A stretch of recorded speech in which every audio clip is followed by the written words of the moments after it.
Assalamualaikum warahmatullahi wabarakatuh. Waalaikumsalam. Alhamdulillah wassalamualaikum sallallahu ala rasulillah wa ala alihi wa mawala. Baru saya berat sekali tugasnya ini suruh membuka acaranya gubernur. Bisa sudah selesai. Sebagaimana biasa Pak, kalau saya mulai selalu ada pantun. Assalamualaikum, salilul sapa ke anggota diaspora Barsigo dunia. Mengucapkan selamat kepada anggota. Semoga kita selalu bisa memitra Aceh yang sejahtera. Satu lagi, bukan saya anti cempala, putih dada mirah kaki. Menyodi dia akan mulai kerja karena cerita Aceh baju. Syukur alhamdulillah hari ini bisa hadir bersama-sama kita semua. Saya menyampaikan penghormatan kepada Pak Jika, Pak Teguh Rifki, Datuk Anwar Ibrahim, serta yang hadir secara langsung beristimewa Bang Juha, terpanggilnya Pak. Minggu-minggu terakhir banyak diskusi dengan Juha. Tadi sebelum masuk ke ruangan ini juga saya ambil kesempatan 1 jam diskusi. Minggu yang lalu juga 2 jam diskusi dengan Pak Tito untuk evaluasi kecil apa yang harus kita lakukan untuk menggaransi proses perdamaian ini tetap bisa eksis, progres, dan long last, berlangsung panjang. Karena pengalaman di dunia banyak peacekeeping proses yang berakhir tidak baik, yang berakhir sebentar dan pecah sebelum waktu yang diam. Kemudian kami sampaikan penghormatan pada menteri senior yang ada di depan kami, cocok sekali. 5 menteri luar biasa. Pak Sofyan Jalil, Pak Jenderal Pak Brasi, Pak Abu Bakar, Pak Latif, Mustafa Abu Bakar. Alhamdulillah dengan kawalan beliau ini merasakan proses partisipasi dari diaspora Aceh di seluruh dunia bisa terkonsolidasikan dan suara-suara atau aspirasi untuk membantu Aceh bisa tersalurkan.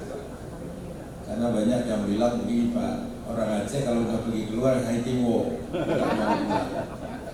Sementara yang orang di luar bilang bukan nggak mau pulang Pak, kami lagi cari-cari pintu bagaimana caranya pulang ini.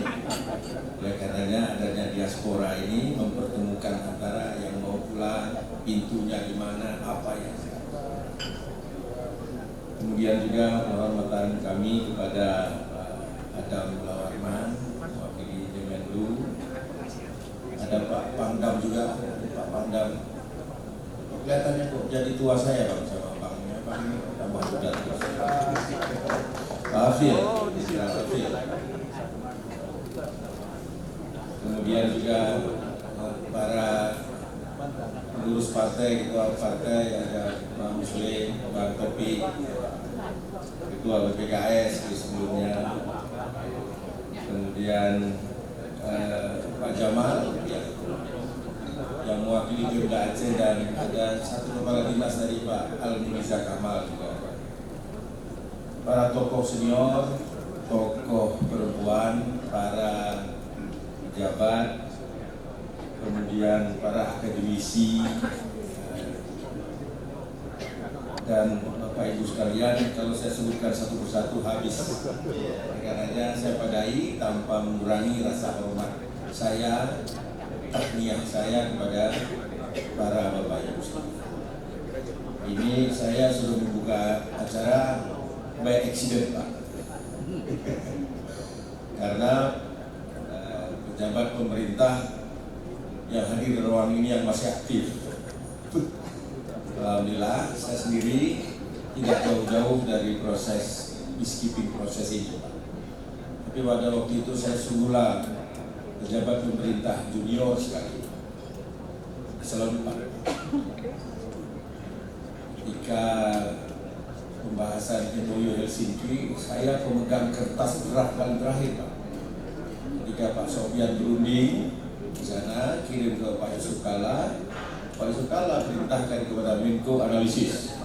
Menko Polkam memerintahkan kepada Mendagri analisis.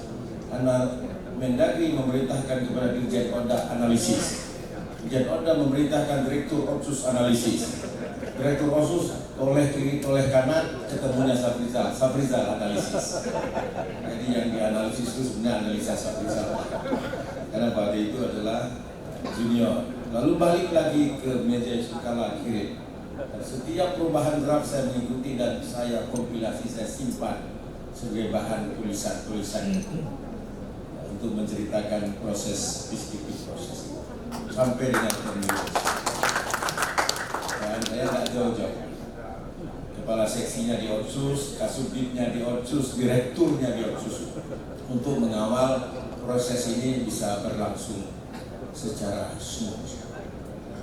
Banyak MOU atau proses perdamaian di dunia berlangsung gagal karena proses implementasinya tak tepat. Belajar dari pengalaman-pengalaman di seluruh dunia. Tapi alhamdulillah MOU Helsinki kita terkawal dengan munculnya undang-undang pemerintah Aceh, kemudian ada PP-nya dan perpresnya untuk melaksanakan. Itu membuat ia akan berlangsung detail, rigid. Alhamdulillah saya kebagian rezekinya sambil meniti karir. Pikiran saya pada waktu itu karena saya di bidang Otsus hanya memikirkan 4 daerah saja, Pak. Aceh, Papua, DKI, Yogyakarta. Saya membandingkan dan selalu mencari jalan keluar bagaimana memikirkan sebuah pemerintahan yang asimetris ini dijalankan dengan cara asimetris dalam dunia pemerintahan yang simetris. Terkadang dianggap aneh. Bahkan karir saya pernah mau berhenti, Pak Sofyan, karena setiap mau naik muncul kepada saya, apa itu dinaikkan, itu GAM. Jadi saya sudah GAM duluan di Kemendagri. Pernah berhenti. Jadi dibilang GAM. Ya, memang GAM, nggak mungkin saya nong kan. Dan proses penyusunan UPA, bahkan di UPA pun kan saya kadang jadi cuak. Ini bahasa Aceh aja ya.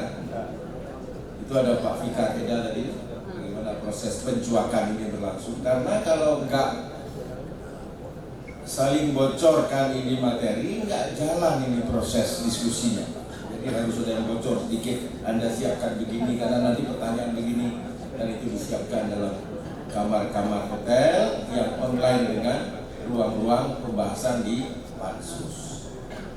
Lalu kemudian juga ketika menyusun peraturan tindak lanjut, bahkan PP tentang kewenangan itu, Pak Juha, halamannya kira-kira 1 rim kertas, itu dibahas 200 kali.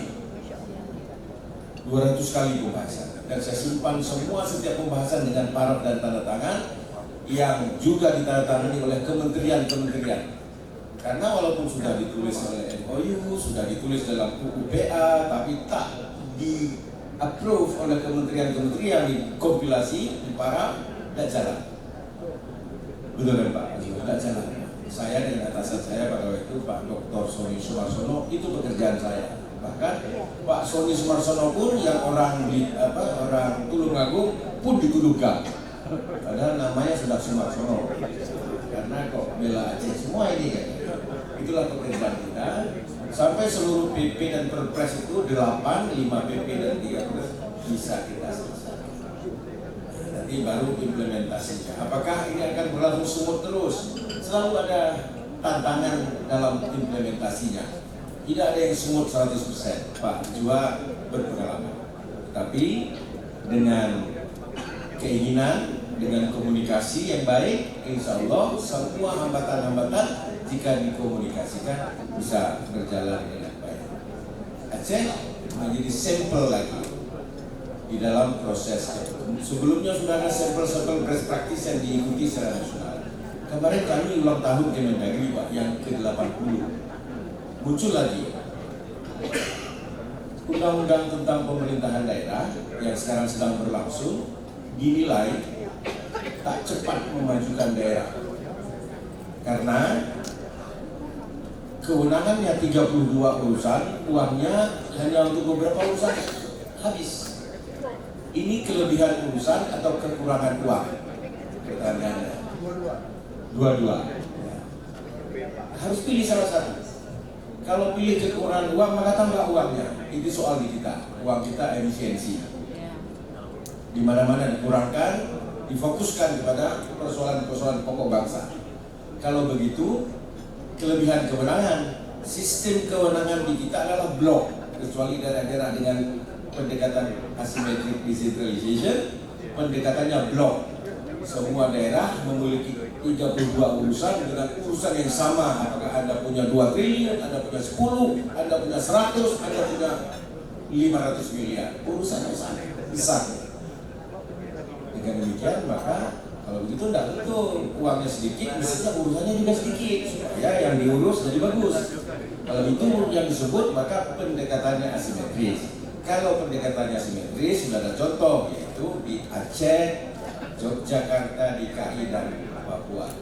Kita hampir memberi contoh lagi best practice bagaimana beberapa best practice diangkat menjadi national wisdom. Kita sudah beri contoh Bapeda dulu, planning board, kita sudah beri contoh MUI, kita sudah beri contoh yang lainnya. Kalau ini jadi dalam revisi undang-undang nanti mungkin daerah akan mengerjakan urusan sesuai dengan kemampuan ya, dan potensinya. Jadi tidak perlu semua urusan harus dibiayai, semua kecil-kecil sehingga tak ada yang jadi apapun. Ini sedang dipikirkan, ini belajar lagi dari Aceh.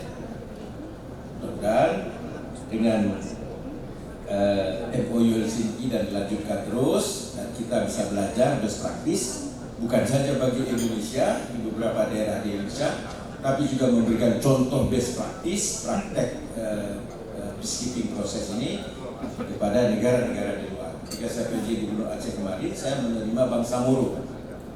Bang Samuru belajar kepada Aceh yang sudah 20 tahun ini, lalu mereka belajar. Kita juga perlu lihat mereka, Pak. Saya khawatir sekali, Pak. Khawatir mereka lebih baik daripada kita. Bukan khawatir yang lain. Karena dari hasil diskusi saya dengan perwakilan Bang Samuro itu menunjukkan tekad kuat sekali bahwa kami harus berhasil seperti Aceh. Saya tidak sebutkan metersnya, seperti Aceh, dan mereka mengisi asymmetric decentralization. Satu pertanyaan sama mereka, bagaimana cara menjalankan pemerintahan dengan good governance? Itu ada pertanyaan saya kepada Bang Samuro. Mereka jawab begini, kami para anggota Bang Samuro yang belum berjuang segera akan mencurigai dan memeriksa anggota-anggota kami yang memiliki harta kekayaan berlebih dan kami akan menanyakan apa caranya. Jadi semua harus senasib, sepenanggungan, membangun bersama-sama dengan rasa yang sama. Tidak boleh proses perdamaian itu dicederai oleh keinginan orang per orang yang tidak mewakili aspirasi bangsa. Saya kira sekarang perdamaian itu bisa konflik itu bisa diselesaikan. Sebagian konflik nggak bisa kita mundur ke belakang, tapi hanya bisa lihat ke depan. Maka proses melihat ke depan ini adalah proses mensejahterakan. Insya Allah dengan bantuan diaspora global Aceh, proses mencerahkan, proses mensejahterakan menuju ke depan inilah garansi perdamaian ini akan berlangsung selamanya. Insya Allah dengan doa kita semua, dengan ridho Allah SWT, maka proses ini terus bisa kita jaga, belajar dari lesson learned. Dengan demikian, atas permintaan Ketua Panitia tadi tidak memperpanjang mukadimah, maka acara International Conference of Lesson Learned 20 Years of Aceh Peace secara resmi saya nyatakan dibuka dan dimulai. Terima kasih banyak. Alhamdulillah. Mohon maaf atas segala kekurangan. Assalamualaikum warahmatullahi wabarakatuh. Terima kasih kita